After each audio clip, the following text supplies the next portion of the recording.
Capítulo 19. Proibição mosaica. A proibição mosaica de evocar os espíritos significa que Moisés acreditava que a comunicação já existia e era um fenômeno natural e corriqueiro. Essa prática já não se justifica em nossos dias. O intercâmbio espiritual ou mediúnico praticado pelo Espiritismo se faz pelo predomínio da razão e da ciência e tem como principal finalidade a elevação espiritual e o crescimento moral dos espíritos encarnados e desencarnados, com base nos sentimentos de solidariedade e de fraternidade. Fenômenos de mediunidade existem em todas as religiões, adotados com nomes diferentes, como falar em línguas estranhas ou como comunicações do Espírito Santo, imposições das mãos que têm o poder curador, dom de revelação, etc. Assim, a prática mediúnica bem orientada é um fator importante do progresso humano pelos benefícios que produz, tanto no mundo invisível quanto no mundo material. Repelir as comunicações dos espíritos é repudiar o meio mais poderoso de instruir-se pela iniciação nos conhecimentos da vida futura. Quando desenvolvido, o dom mediúnico que gratuitamente recebemos de Deus deve ser utilizado gratuitamente. O médium de elevados princípios morais, que encontra na vivência evangélica sua conduta de vida, cumpre o exercício da mediunidade com trabalho e paciência e a ele se dedica exclusivamente por amor. Assim também deve ser a casa espírita, vivendo e vivenciando o verdadeiro cristianismo primitivo, como foi na Casa do Caminho, onde tudo começou com os apóstolos, praticando a verdadeira caridade, vivenciando os ensinamentos de Jesus. Geralmente, os médiuns têm uma aptidão especial para diferentes fenômenos. Os tipos de mediunidade são tão variados quantas são as espécies de manifestação. A escrita manual é o mais simples e o mais completo meio de comunicação. É por esse meio que os espíritos revelam melhor sua natureza e o grau do seu aperfeiçoamento ou de sua inferioridade.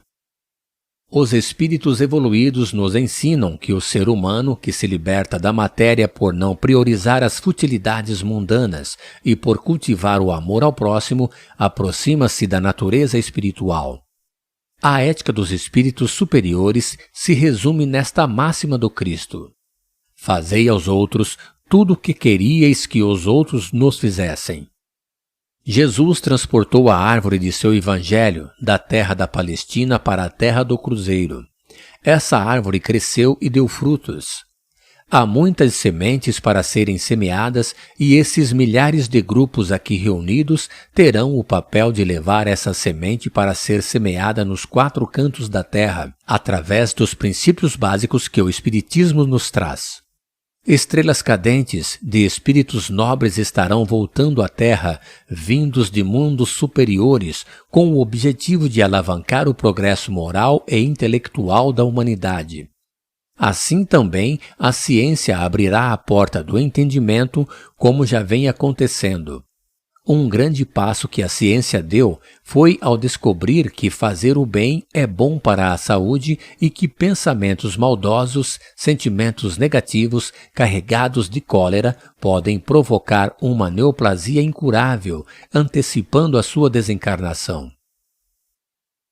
Hoje, no Brasil, espalhados por toda parte, os centros espíritas constituem-se em abençoadas escolas.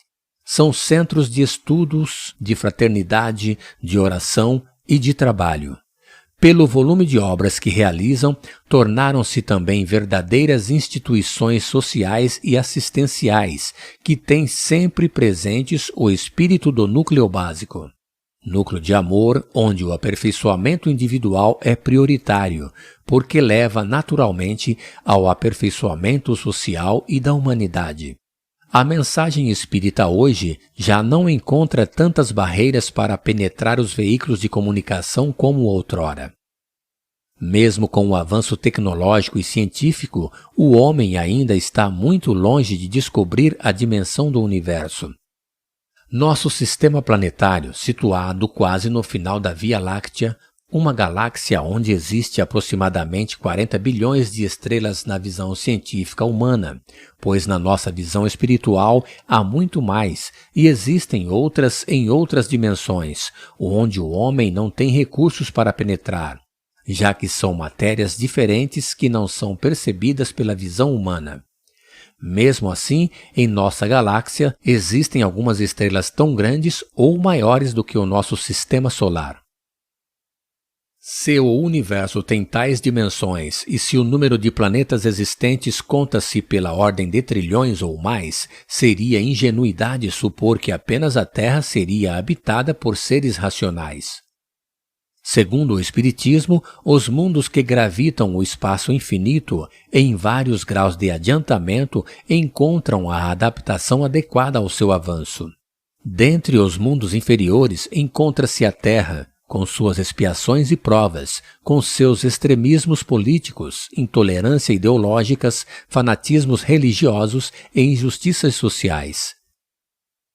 Aqui seus habitantes levam uma vida instável de lutas e trabalhos penosos, com mais momentos de infelicidade do que de alegria.